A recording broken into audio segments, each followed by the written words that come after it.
Hi everyone, my name's Cathy. Welcome to Skint Living UK. If you're new here, you're more than welcome, and if you're a regular, thank you for keep coming back.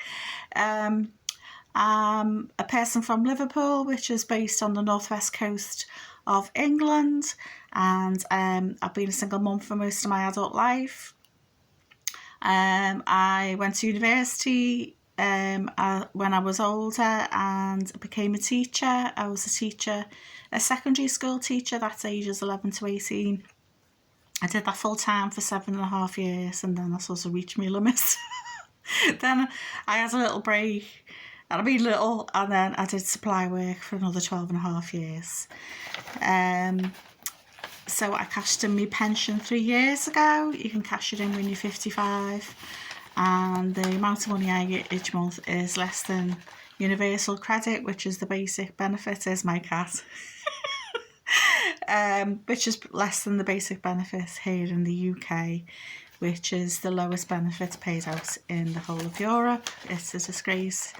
Ireland pays out twice as much, which is just over the water. But the UK just doesn't like to support people, even though 40% of people claiming universal credit are in work, or should I say in work poverty. So with the cost of living crisis going nowhere, she's knocking me screen. With the cost of living crisis going nowhere, I think grocery shopping is a great way of finding a way to reduce your outgoings. So I've got 5 tips or 5 ways to help you reduce your spending on shopping, basically. So let's get into it. Have I done enough rambling? I'm fighting with the cat. Number 1. As a lot of people say, cash is king. Yes, stop using your cards. I live with my grandson, and he's 23. He's an administrator for the NHS. So it's not quite full time, but he's nearly full time. But sometimes he does a lot of overtime because he's saving up to buy his own place, so he's saving up a deposit at the moment. So he's radically cut back his spending. I live on my tiny teacher's pension, and I supplement that by a little bit of eBay, because I'm decluttering the house, because I'm hoping to downsize soon. So I need to get the house up for sale. So I often do DIY videos as well to show you the little jobs I do. I'm really, really slow because my hands, I've got arthritis in my hands. So so I do a little bit, like less than an hour a day. But I am slowly chipping away at all the jobs I need to do. So I need to save money on shopping because I'm trying to pay off my last debt. I did have 8 and now I'm down to 1. So as I said, cash is king. I think if you need to allocate a set amount each week, we allocate £70. That's for me, my son and our pets. We've got a cat, black cat, which you've just seen a tail. We've got a bulldog, she was a rescue, and a goldfish, which was a rescue, and the cat was a rescue. So that's included in our food budget. The way I've come to that amount is I look at all my outgoings, see what I've got left, and divide it by 4. So we're on £70. So basically I use the cash. I have that in my purse. I don't use any other money. So I think if you go shopping with a certain amount of money and you know that's all you've got, you tend to be more careful. You think about your purchases more. And often you find yourself putting things back because you think, oh, I've only got X amount of money, so it has to go back. So leading on to this, number 2, go shopping with a list. Before you start making your list, check your cupboards, your larder, your pantry, your fridge, your freezer, and see what you've got in, so you're not buying loads of multiples. And then start fabricating a list. You can write it on your phone, write it on a piece of paper. I do both. I do paper and think. I've got this. I picked it up in the pound shop. It's a little fridge magnet. And then I write as I remember things, it's stuck to the fridge, and then as I remember stuff, it goes on my little list. This seems to be working at the moment, so if I forget to write it on my phone, I know it's going to be on my list. So before I go out, I always rip the paper off and take it with me.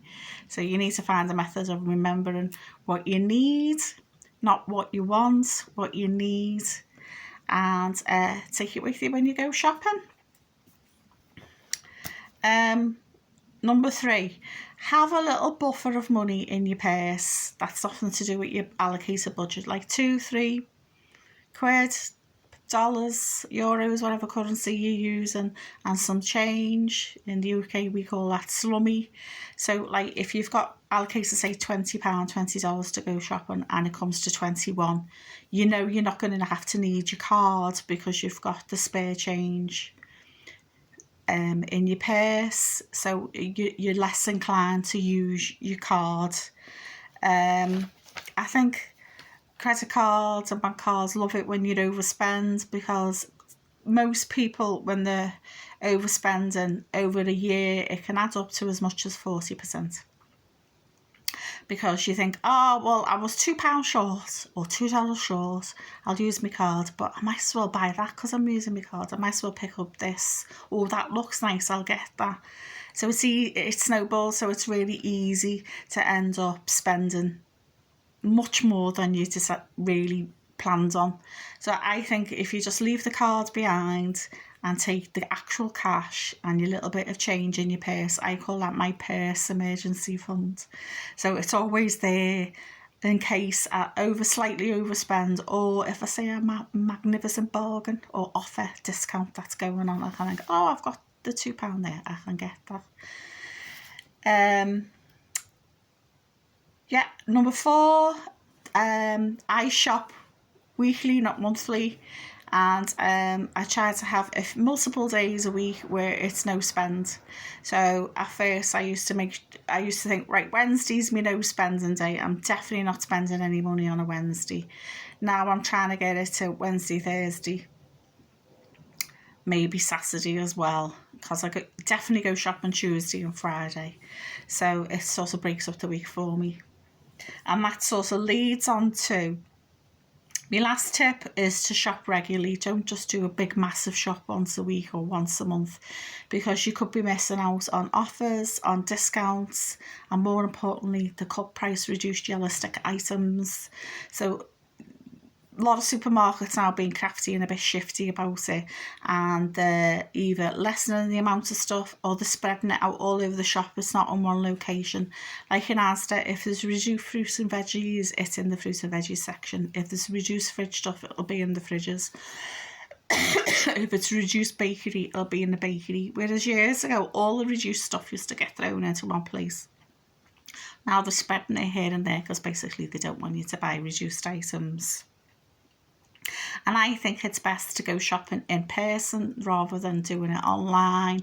I know sometimes we need to do it online because of time, but you can pick out the best fruit and vegetables yourself. You can look for the bargains, because generally you might find the discounts and offers online, but not all of them. And you certainly won't find any reduced or cut price yellow sticker items online either, because they certainly don't want you to buy it. So I hope you find something useful in my little list. And drop me a comment in the comments below and let me know how you save on your shopping too.